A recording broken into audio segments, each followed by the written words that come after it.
Como eu posso descrever ele? Não sei se conheço ele bastante pra dar uma descrição precisa, mas me disseram que ele também se distraía facilmente por causa de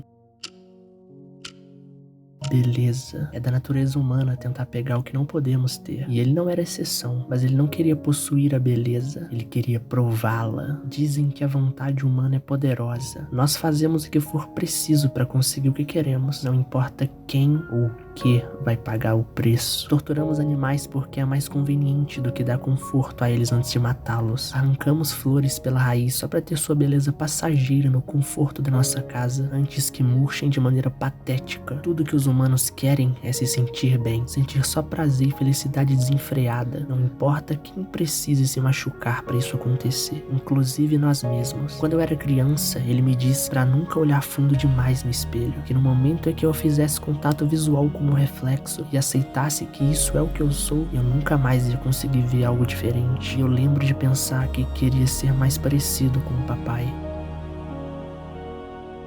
Mas, infelizmente, nem sempre podemos ser quem nós queremos ser, não é mesmo, pequenino?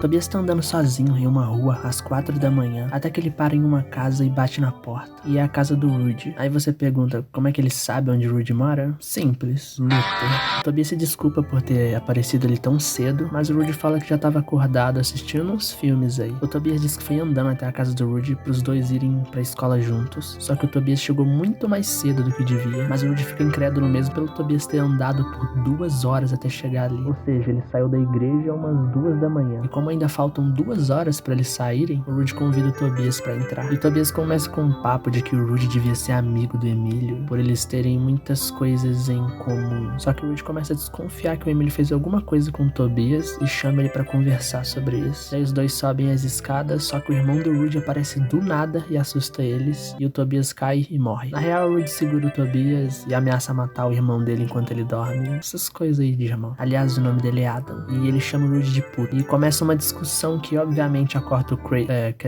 o pai deles, e ele já chega encarando o Tobias, que se borra todo, e num ato heróico, o Rudy dá um mata-leão no próprio pai. O problema é que não tinha nenhum leão ali, então o Rudy morre. Na real, ele tá vivo e no meio dessa confusão toda, o braço do Tobias volta a sangrar. Então os dois vão pro banheiro pra cuidar disso. E quando o Rudy confronta o Tobias perguntando o que realmente aconteceu, o Tobias nada era tão distante quanto o título em seus dedos. Mas a palavra dele era lei. E sob o olhar do pai, a mãe a rebaixou a uma mera contaminação de existência pra perplexidade do príncipe. A morte traiu sua irmã. Arrasada, disfuncional, com destruição na língua e um sorriso escorrendo veneno. Ela se encontrou com um príncipe cujo coração, tomado pelo medo, transbordava angústia. Seu afeto maldito encontrou os lábios hesitantes dele, e ao lançar sua inveja ao refúgio entristecido dele, ele se abriu para ela como uma flor, provando o sangue dos que esqueceram. O Senhor observou sua amada afundar na vontade da criação. Enquanto isso, o inferno se rasgava em fúria, nada explodia em luz, despedaçando o corpo do primeiro filho sobre sua filha. Rudy vê que não vai conseguir nada ali, então só deixa pra lá. E eles vão pro quarto do Rudy, e o Tobias acha o visual meio cafona, algo que não combina muito com o que ele já viu do Rudy. Tobias vê um DVD que o Rudy tava assistindo. O problema é que tá em dinamarquês, mas parece que tem um nome ali, e pelas cores eu diria que é comédia. E o Rudy parece gostar muito de comédia porque ele tem uma coleção, e ele diz que pode até mostrar pro Tobias um dia, mas assim, eu não sei se o Tobias gosta muito de comédia. Daí o Rudy chama o Tobias pra cama, e lá ele desligar a luz. E eles se deitam pra dormir, só que o Tobias não gosta muito de dormir, porque quando ele dorme, ele acaba vendo o Ed. E com medo de confrontar o Ed, o Tobias acaba dizendo tudo o que aconteceu com o Emílio e que obviamente não gostou nem um pouco. Ele fala que na verdade ele nunca quis ir pra escola, e fala também que tá com medo e só deu a ideia do Rudy ser amigo do Emílio pra que ele deixasse ele em paz. Só que mesmo assim, o Rudy consola o Tobias e diz que considera ele como amigo.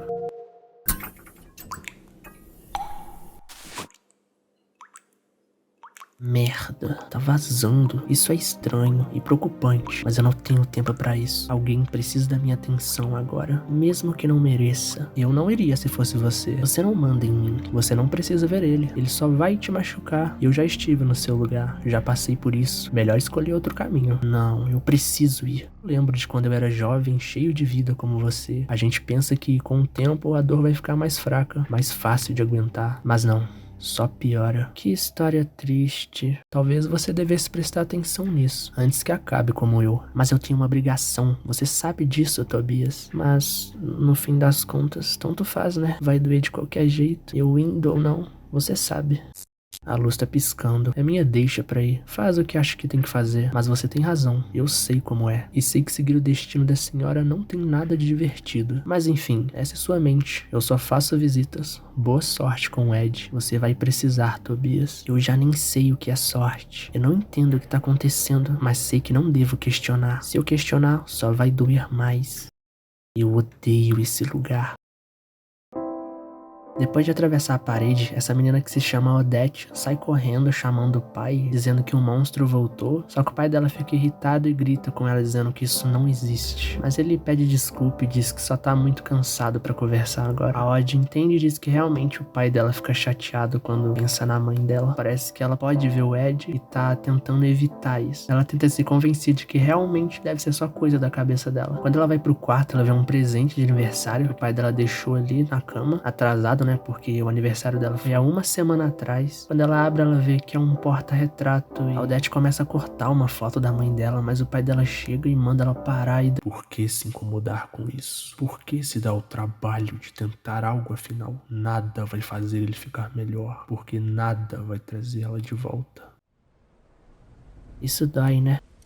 Viver do jeito que a gente vive, não importa pra onde eu vá. Eu tô sozinho. Seu menino faz 12 anos hoje, mãe. A gente não tinha muito, mas conseguimos. Era você e eu contra o mundo. A vida não era perfeita, mas tava tudo bem. Até o dia em que meus olhos começaram a ficar azuis. Minha mãe achou que podia ser catarata ou algo assim. Não. Ela queria que fosse catarata. Minha mãe sempre foi uma pessoa paranoica. Eu ouvi dizer que podia ser por causa de traumas. Não sei muito sobre o passado dela, nem quem é meu pai. Ela disse que eu fui concebido à força quando ela era jovem. Ela não queria me ter. Quando descobriu que estava grávida do filho de um estranho, ela ia se livrar de mim. Ela ia me matar. Ela não queria que uma criança como eu vivesse. Mas ela disse que quando viu meu rosto pela primeira vez, soube que eu era dela e que tudo o que ela queria era me proteger. Foi quando a colega de trabalho da mamãe morreu que tudo piorou. A mulher morreu no parto, só que minha mãe não acreditava nisso. Durante todo o velório, tudo o que ela dizia era: os demônios pegaram ela. Quando eu fiz 8 anos, meus olhos já estavam completamente azuis. E aí uma noite eu vi esse menino que se chama Silas escuta alguém confrontando a mãe dele. Quando ele vai lá ver, é o Ed Burt. E quando ele vê o Silas, ele solta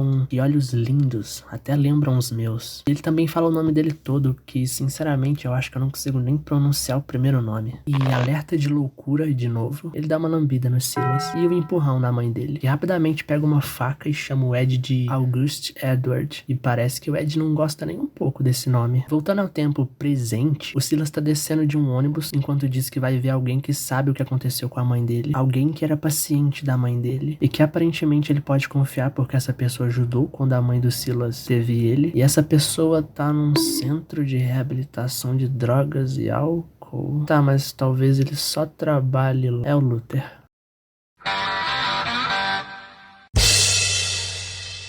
Mas o Rudy fica incrédulo mesmo por tu...